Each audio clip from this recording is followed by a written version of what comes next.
Opposition, Kemi Badenoch. If I may, Mr. Speaker, Sir Roy Stone served 13 chief whips and prime ministers from Margaret Thatcher to Boris Johnson, and I'd like to pay tribute to his extraordinary service and send my best wishes to his family.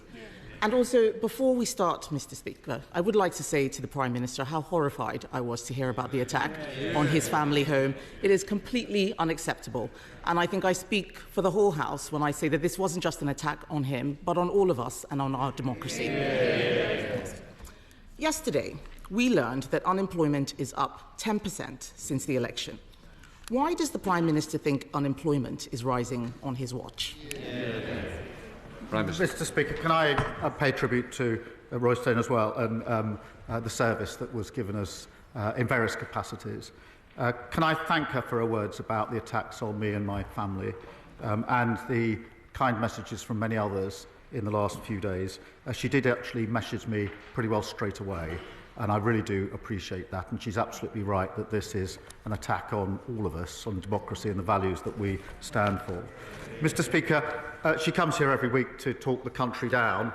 We've got 200,000 new jobs, record investment, 4 interest rates cut. Contrast that to the disastrous Liz Truss mini-budget, inflation through the roof and a £22 billion black hole. I'm not sure the Prime Minister even knew that unemployment was up, but there's no point him blaming everyone else. The fact is, Conservatives reduced the deficit every year until the pandemic, more than doubled the personal allowance. We left 4 million extra jobs, tackled the post-pandemic inflation spike, and left the fastest-growing economy in the G7. Let's talk about what is happening today. Let's look at Beales, a 180-year-old department store in Dorset. They survived 2 world wars and the winter of discontent, but they couldn't survive this Labour government. Beales is having, and I quote, Mr. Speaker, a Rachel Reeves closing down sale. What does the Prime Minister have to say to all the people who have lost their jobs? Mr. Speaker, nobody wants to see job losses, but she must be the only person left in the country who thinks the economy was booming after the last government. We've created new jobs, record investment, trade deals that they tried. The India deal, I think they tried for 8 years and failed. We did that deal. They talked about a US deal. We did that deal. We tend to get a stronger relationship with the EU. The former Trade Minister must be the only former Trade Minister who's against all trade deals which boost our economy. She says she's against the India deal, even though it's got the same provisions she put on the table.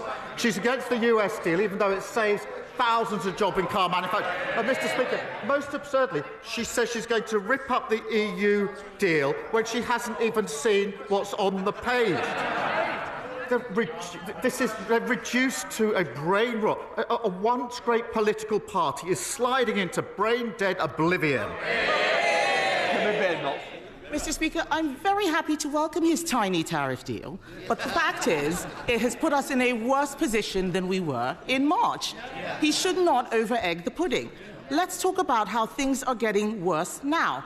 In every month of this year, household names like Sainsbury's, Tesco, Asda and Santander have cut staff.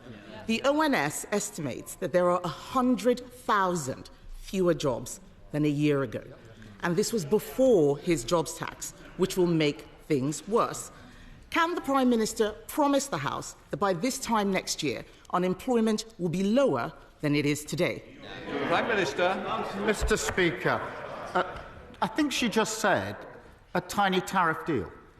Can I suggest that she gets the train to Solihull, 2 hours, goes to speak to the workforce at JLR, their families, and their communities, to tell them she would rip up the deal that protects their jobs.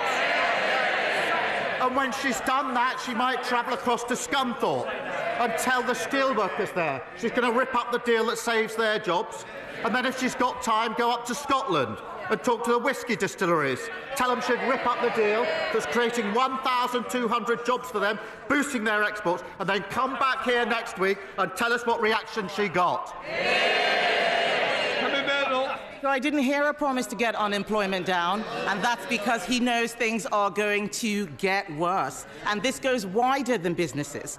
Last week, I met staff and patients at Farley Hospice. They do fantastic work.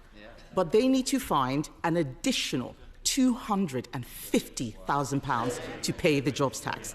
How does he suggest Farley Hospice, a charity which relies on donations, pays for his tax hike? Prime Minister. Mr. Speaker, we have provided £100 million boosting for the sector, and children and young person hospitals received £26 million funding this year. But, Mr. Speaker, she turns up every week to cart from the sidelines.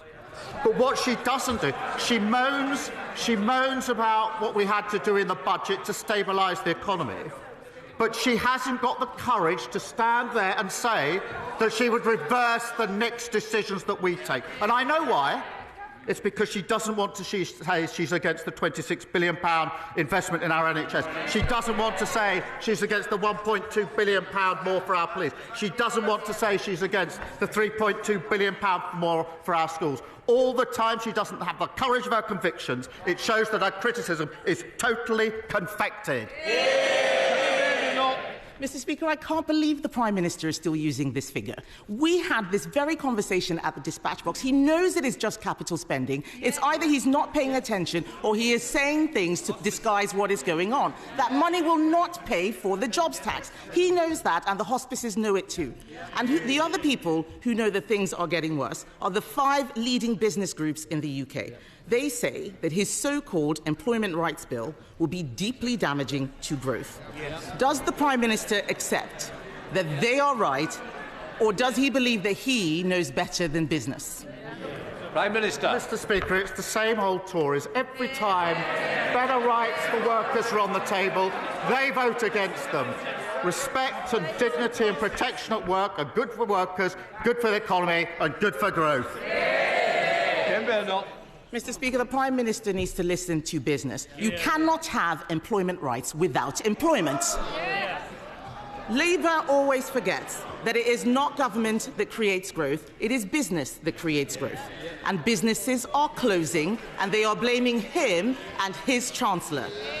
There are 100,000 fewer jobs, Mr. Speaker. Hospices, charities, nurseries, they are facing bills from the jobs tax that they cannot afford. Even the unions say workers are being thrown on the scrap heap. And all of this before his unemployment bill makes hiring even more expensive. When will he admit that Labour isn't working? Mr. Speaker, she says we